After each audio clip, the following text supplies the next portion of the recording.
Selfies. This is one where hardware actually really does matter. Google put a super wide lens on the front of the Pixel 3, so you can actually zoom out on your selfie and get it even wider. It's great if you have lots of people in the picture or just really short arms. Quality-wise, it ties with the iPhone and beats the Note 9, but I like the wide angle a lot. Google passes the test. Test 3, portrait mode. With the Pixel 3, Google now lets you do something that Apple and Samsung phones already could, which is let you adjust that soft background bokeh effect after shooting, plus some other cool portrait effects.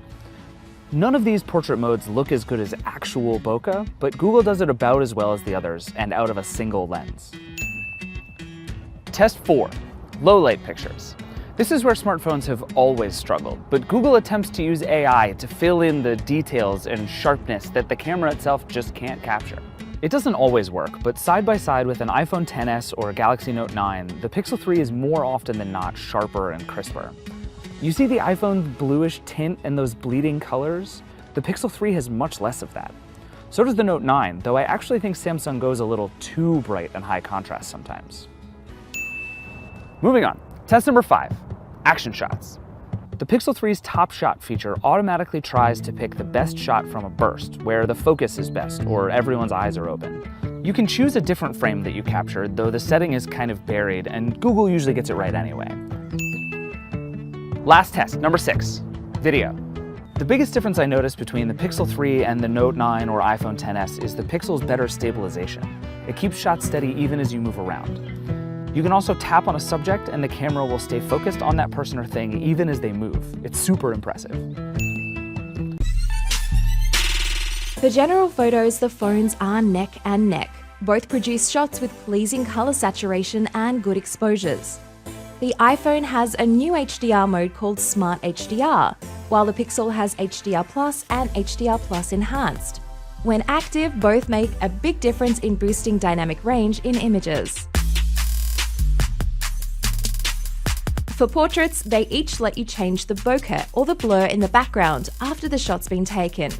I really like the way the iPhone has the simulated f-stop.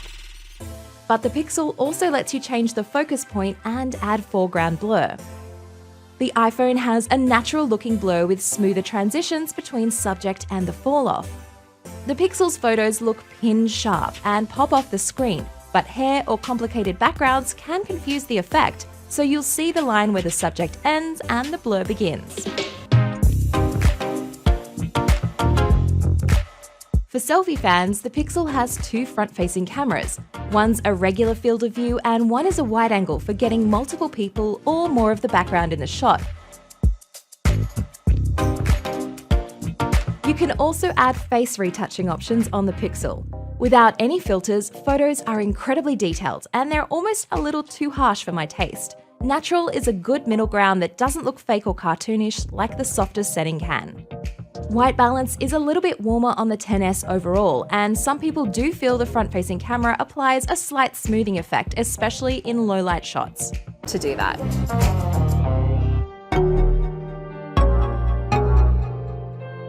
The Pixel has the edge in low light, producing photos with less noise than the iPhone. I really push these phones with some extreme low-light shots.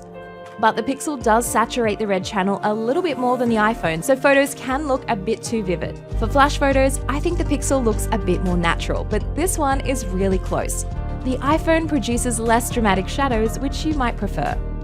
And Google's Night Sight feature that promises better looking photos without flash wasn't available at the time of testing. The Pixel only has a wide-angle lens at the back, so to make up for the lack of an optical telephoto lens like the iPhone, it uses super res zoom. It does an impressive job of keeping up with the 2x optical zoom from the iPhone, even in low light, but if you push it to extremes, results can look a little messy.